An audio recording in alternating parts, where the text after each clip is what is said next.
Good morning. मी एका बुकमध्ये read केलेलं होतं की आपण जर एखादं काम असलं तर 21 दिवस कंटिन्यू केलं ना आपल्याला त्या कामाची सवय लागून जाते.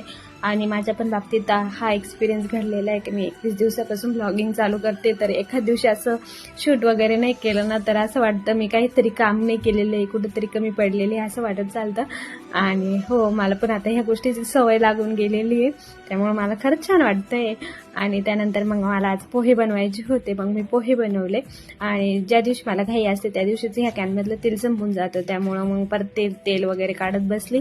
आणि खरं तर पोहे खूपच छान झाले होते गरमागरम. खूप दिवसापासून ते लाडू चिवडा खात होते, त्यामुळं पोह्यांची आठवण आली आज आणि मग मी पोहेच करून टाकले.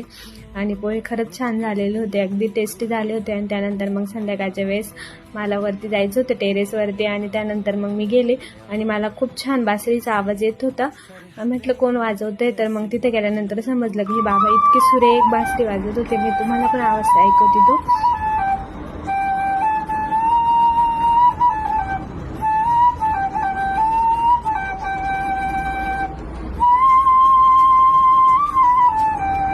तर आजच्यासाठी इतकंच मंडळी. चला तर भेटूया उद्याच्या ब्लॉगमध्ये. आणि तुम्हाला व्हिडिओ आवडला असल्यास नक्की लाईक, फॉलो, कमेंट, शेअर जे काय असेल ते करून द्या. बाय.